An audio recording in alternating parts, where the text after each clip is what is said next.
Before we get to episode 164, I have a brief message.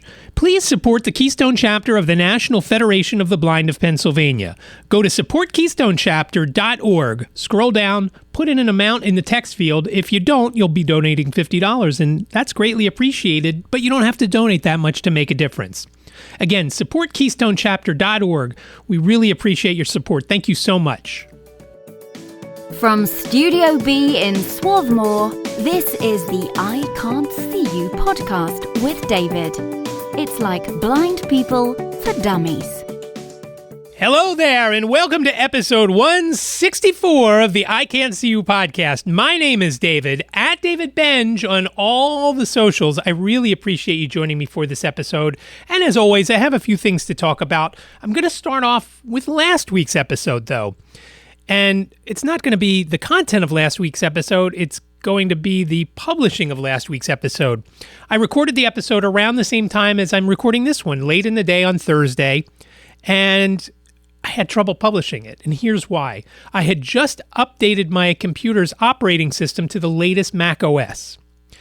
And what that did was take iTunes away. iTunes, of course, has gone away.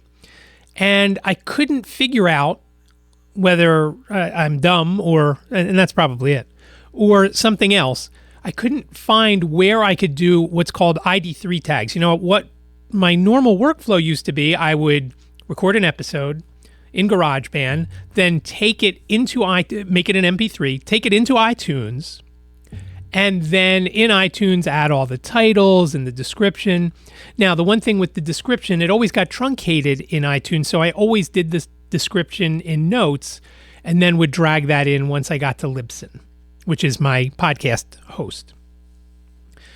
So last week I did everything, had the MP3 file, and then I started looking around for iTunes and I'm like, uh-oh, not here.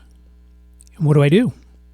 So I started investigating, going on Reddit, going to Facebook groups, Podfest and Podcaster Support Group, and all sorts of things. And I'm posting here and I'm posting there.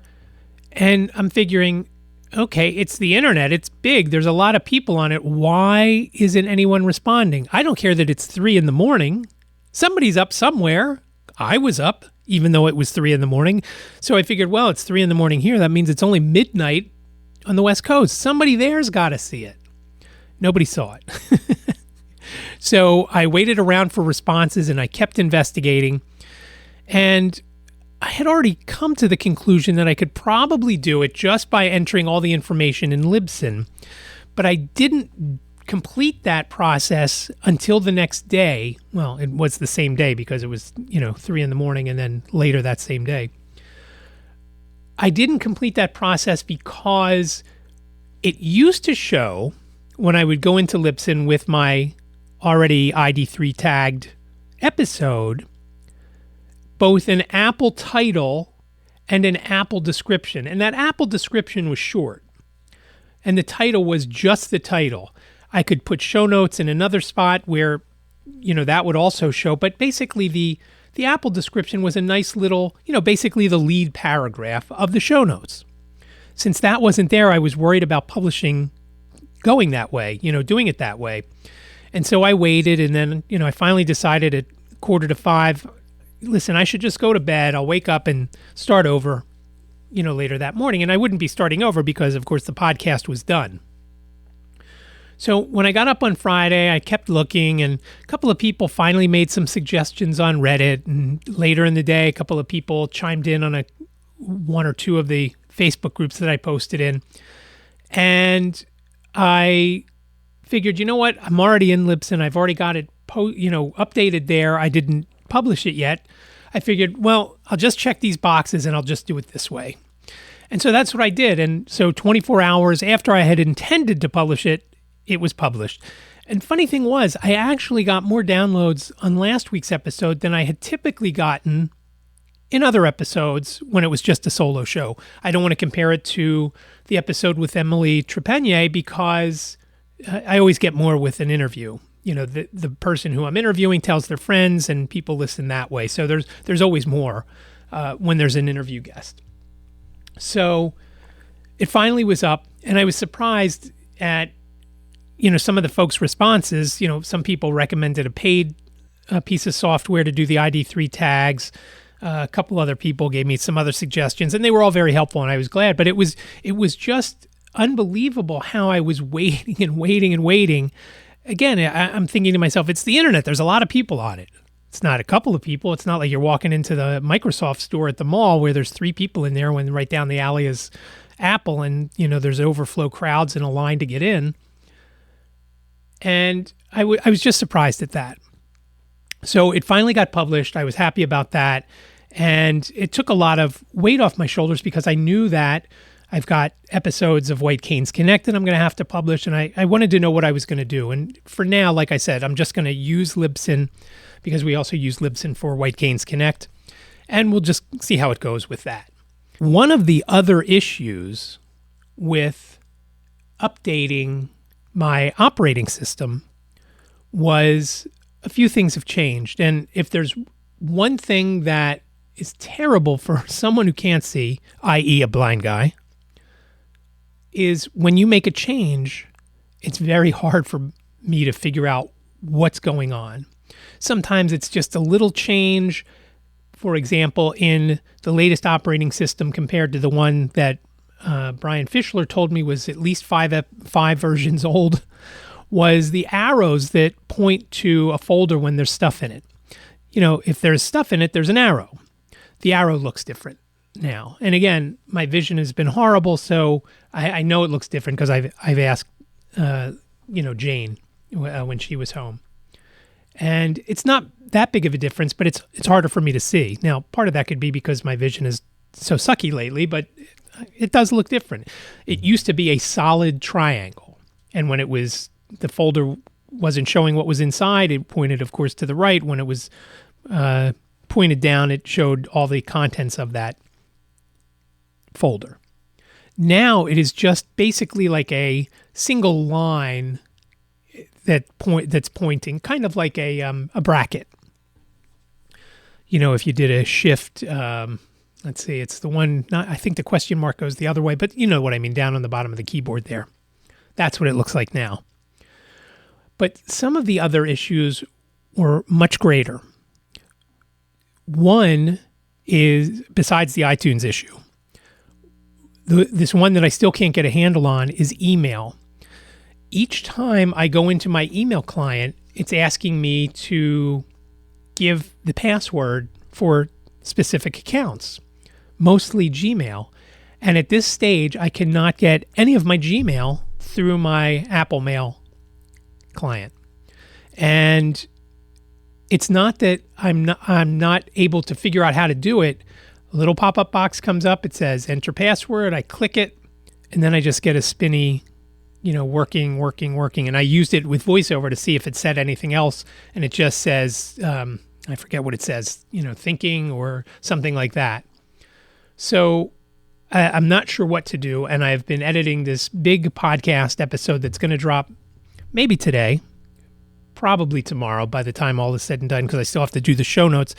But the episode is completely edited, and I'll talk more about that editing in a bit. It's something that annoys the hell out of me. And it's me that annoys the hell out of me. But I'll get into that in a few minutes. So the email is just a big issue. I was working with Brian yesterday on something, VoiceOver, and he said, I'll just send you this email, see if you get it. And I said, well, what email did you send it to? He said, I sent it to iCantCU podcast@gmail.com. I said, well, I can't get that on my computer at the moment. So I'm hoping that once I shut the computer down after working on that other episode of White Canes Connect, and now I obviously won't shut the computer down until tonight, I'm hoping that does whatever it needs to do so that I can then get into the different Gmail accounts. Because it's horrible not being able to get into iCantCU podcast@gmail.com on my phone. And we have a personal account that we use for our house. That's a Gmail account that we used back when we lived in media, and that's the name of it. It's actually called Cafe 129, which, as I've mentioned before, stems from the kids wanting to go out for lunch one day when they were little, and I got them all excited. I said, you know what? We should go to Cafe 129, and they have the best grilled cheeses ever. And they're like, yeah, let's go there. And where is Cafe 129? And I said, it's right here. This is Cafe 129. And our address was 129. That's where that came from. So that always makes me smile when I think about that, because first of all, the kids are 28 and 25 now, and this is probably 20 years ago that they wanted to go out for lunch on a Saturday afternoon. So that has been an issue. Not for that Gmail account. That hasn't been a big problem, because most of the stuff that goes in there, it's house related or Netflix, what's new on Netflix, things like that. So it's not that critical. There are some things that, we need to get to there. But again, I can get them on my phone. I have that one on my phone. It's just I don't like responding to I don't like responding to emails on my phone, especially if they are, business related. And I'll tell you a funny story. I told you the story last week of a problem with someone who had tried to make a donation. And they forgot to change the amount in the text field, as I just previously mentioned in the intro what to do, unless you want to donate $50. Well, I was talking with Lisa yesterday, and she was using dictation. And she sent an email to someone about an article she was working on. And we've been talking a lot the last couple of days because we're publishing one episode of White Canes Connect today or tomorrow. And we were recording one today that we'll publish next week. And the one today is a really good one.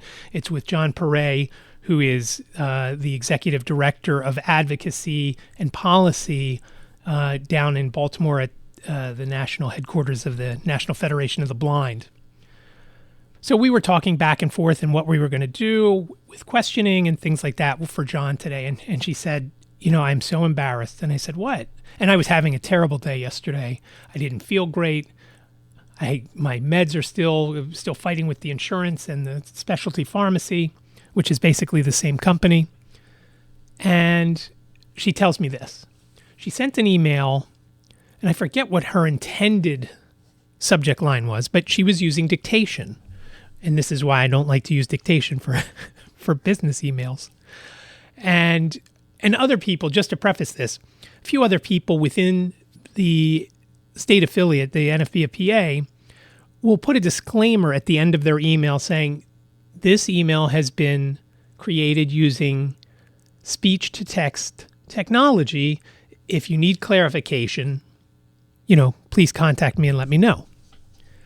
Which, as I've said before, if you've ever seen the movie Johnny Dangerously, there's a phrase that starts off at one end of the table and it's like a whisper down the lane. And by the time it gets to the other end of the table, the guy tells the last person, something completely different. But then the guy he's telling it to knows that it has been changed and knows exactly what they're saying. Well, with using dictation on the iPhone, it's not always the case. So whatever the subject line was, and I don't remember if it was cash or something like that. I don't remember. It said castration.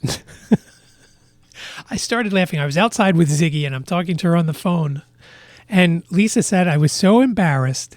And I said, that just made my day. And then she mentioned it again today after we were done recording with John. And again, it made me laugh because I was having all sorts of trouble getting on Zoom today because I couldn't get to my email to get to the link to get involved with this interview that we were doing. So there's that. So just remember, again, I'll have to ask her, or maybe I'll get some clarification on what castration was intended to be. But I thought that was pretty funny. And again, put a smile on my face, and also thank God it wasn't me. So just keep that in mind. Now, who knows? Maybe maybe one day she'll write an email about castration, and it'll come up something completely different. But the email issue has been just a big problem, and especially for things like today with the podcast, I couldn't get to the link. And finally, I asked her to text me the link. And at the end, before she texted it to me, I was able to forward the email from my iPhone to my personal email account that is not a Gmail account. And then I clicked on it via webmail. I went in via webmail and did that.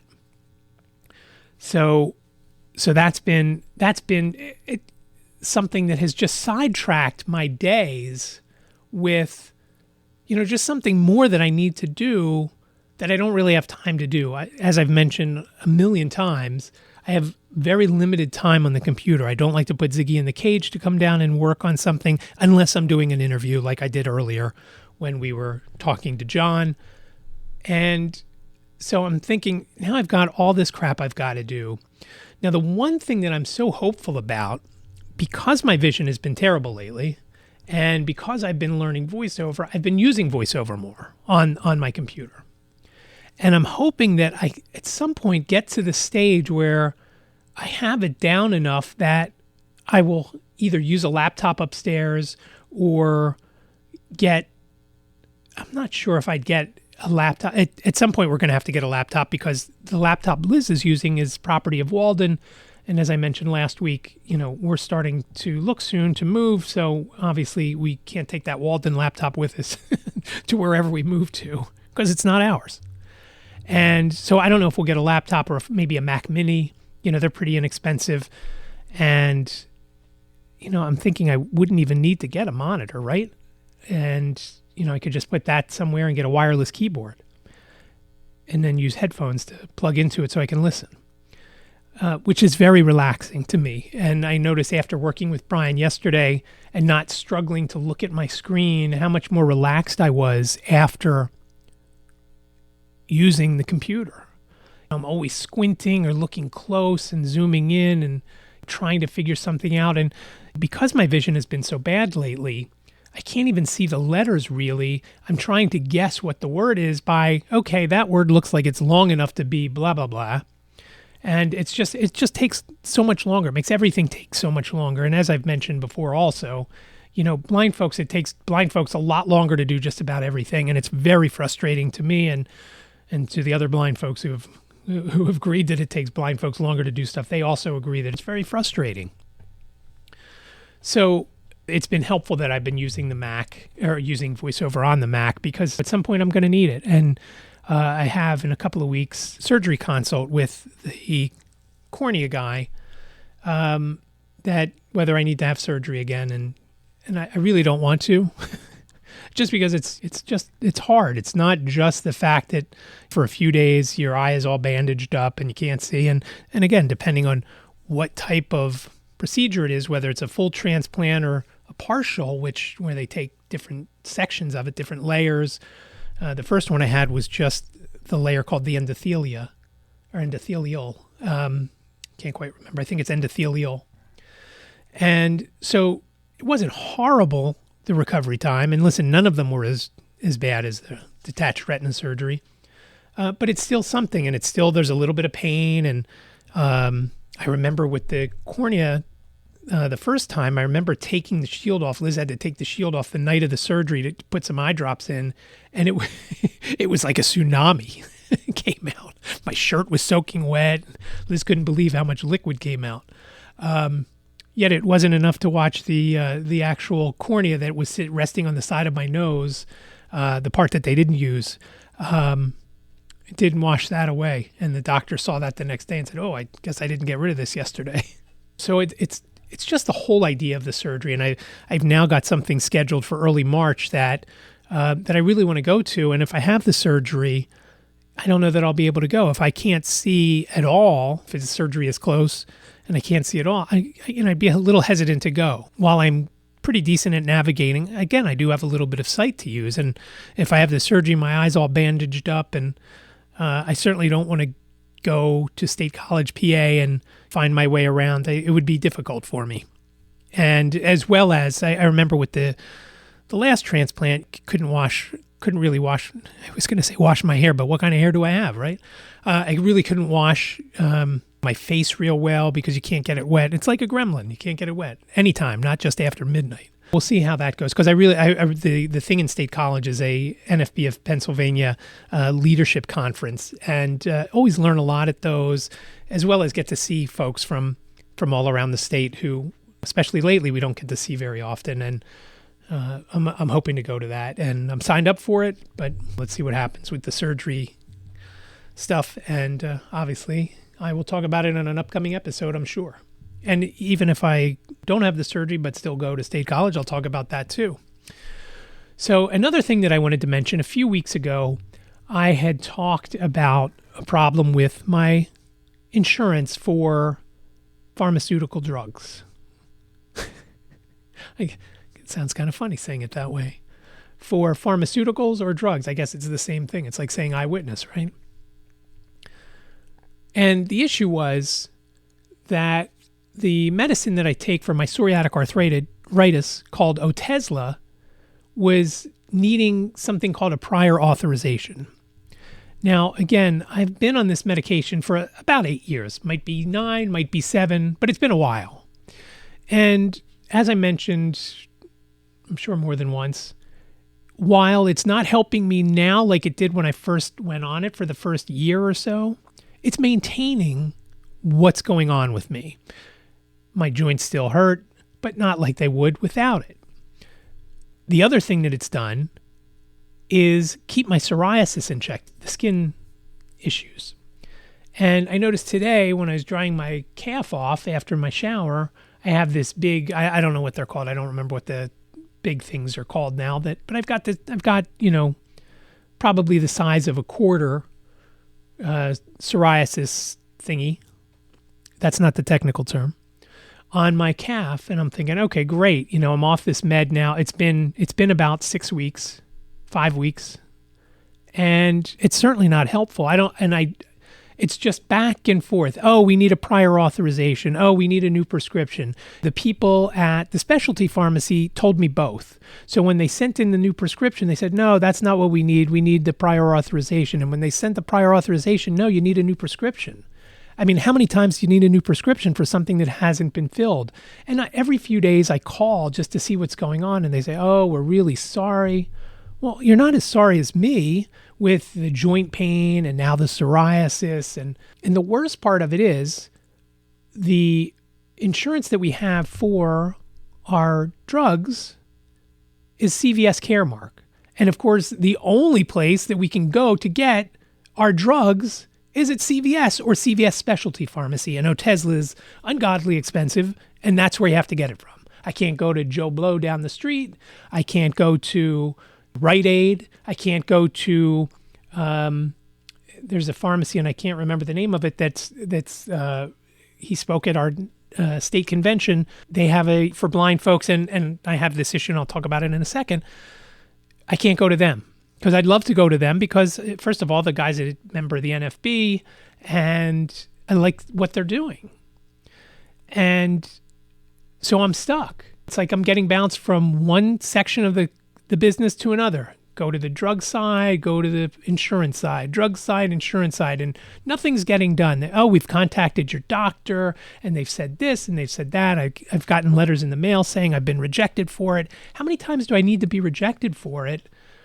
And why all of a sudden do they need this prior authorization when it's been working for me for about 8 years? It is just so unbelievably frustrating that, and fortunately I have a doctor's appointment, rheumatologist appointment on Tuesday, the 1st, that hopefully something will happen. I don't know if it will. At this point, if somebody were selling Otezla on Craigslist, I think I'd buy it. It's just been brutal. It's just been brutal, and it's so unbelievably frustrating. And I can't wait to get a different insurance because I can't stand to be tied to one insurance company.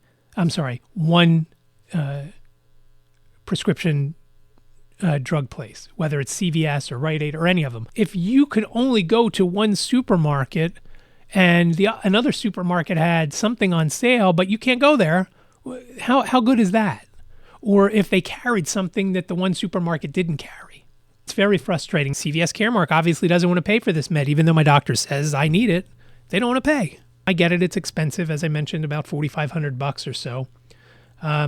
But I am at the point that I hate CVS Caremark and their mile-long receipts at the CVS. And it's terrible, too, because CVS is within walking distance to me, and I can go over there and get anything that I need. And when I say anything that I need, any prescription, because I wouldn't go there for anything else because they've got to take like 30% off for it to just be regular price. So that's where I stand with that. And, if you have any ideas, I'd really be open to hear them. Reach out 646-926-6350 and let me know if you have a solution for this, other than getting some sort of other medication that may or may not be a legal drug in the United States. I'm pretty sure I want to stay with something that's legal. I don't want to take something that may or may not be approved for it. If it's something that's working in another country, maybe I'd consider it. And again, like I said, I think I'd buy something. I don't want to say the black market, because is it really a black market? Please reach out if you have any ideas. I'd love to hear them. And if you've had the same type of situation, please let me know. And just to tag on to the whole drugstore thing, I was out of an eye drop. It seems like it goes fast right at the very end. 1 minute I have plenty, and the next minute, I'm squeezing air into my eye with an eye drop. And I've been on this steroid since I've had the transplant, whenever that was, 2008, I guess. And so I'm taking this eye drop this morning, and I'm like, it's blowing air. I can't wait for Liz to get home to help me call it in. I can't see the prescription number. I take out my phone, and I use Envision to try and zoom in. Still can't zoom in enough.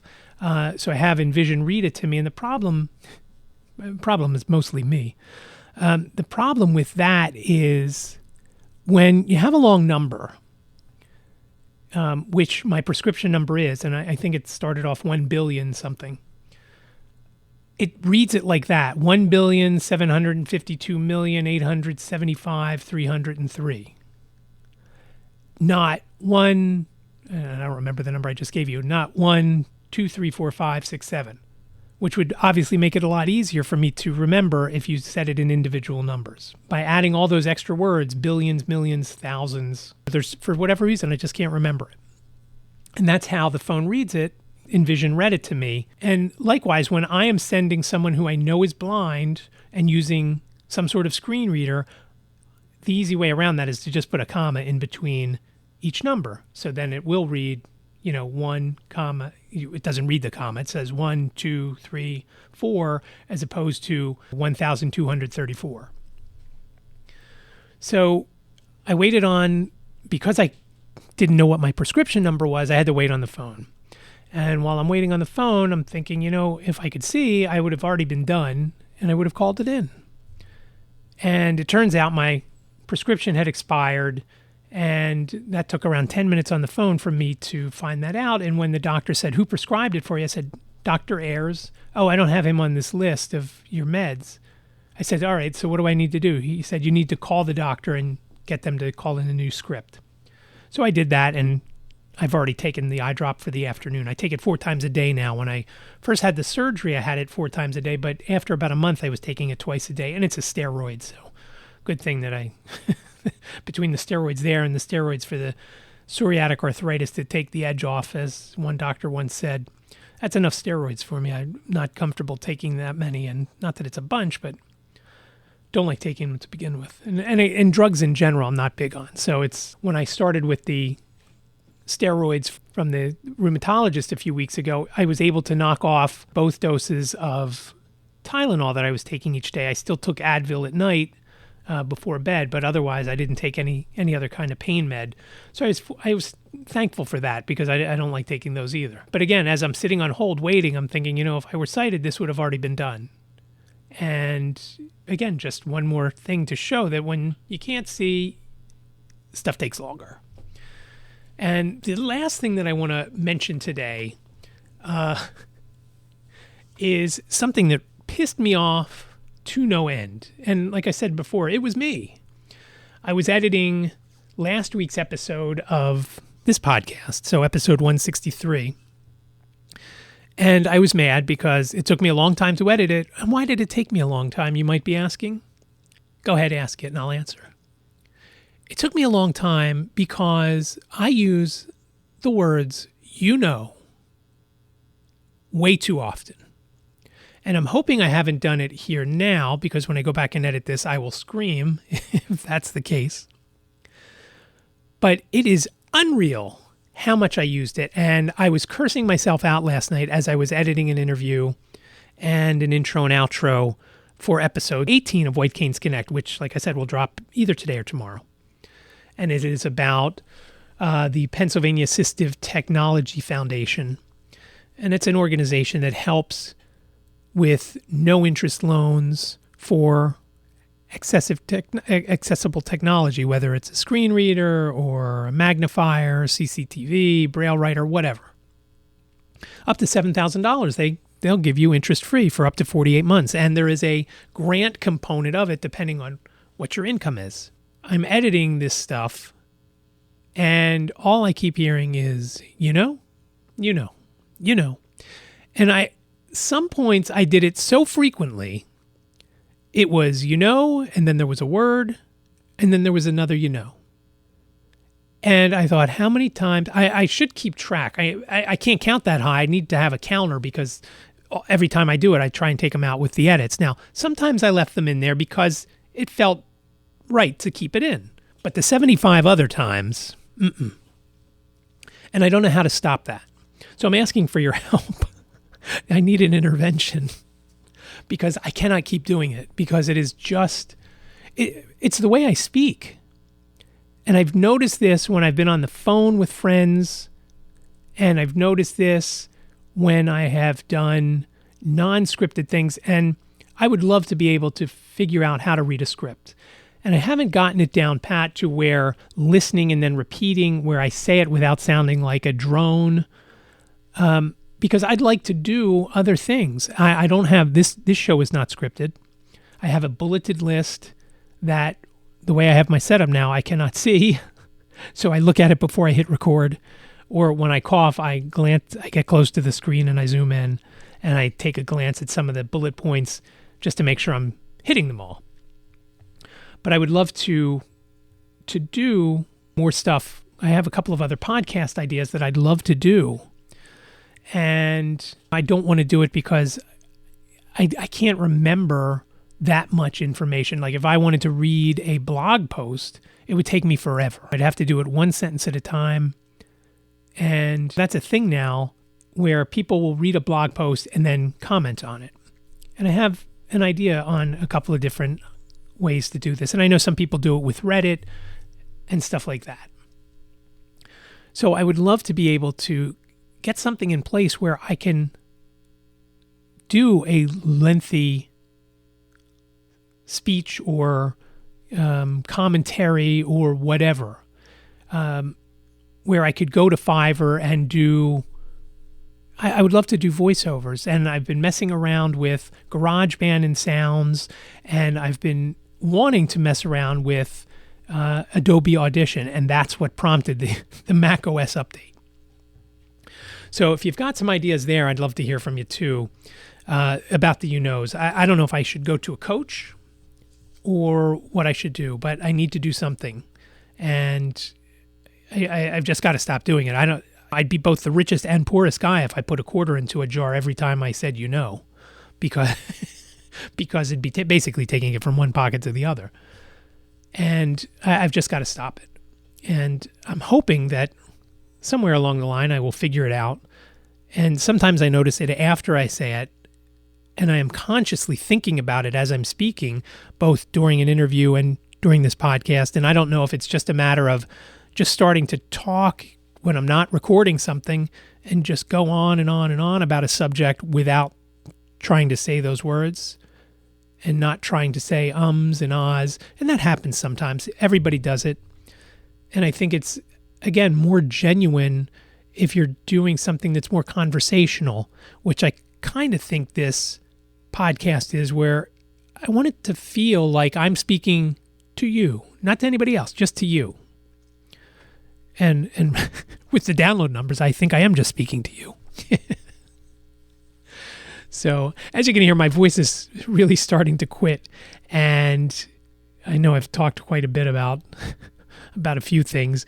So between the other episodes of White Canes Connect that we did earlier, I'm going to call it a day. And I do appreciate you listening. Again, it's episode 164 of the iCantCU podcast. You can find the show notes at iCantCU.com/164. And again, iCantCU sounds like a whole sentence. It's only 7 characters long. iCantCU.com/164. david.com/164.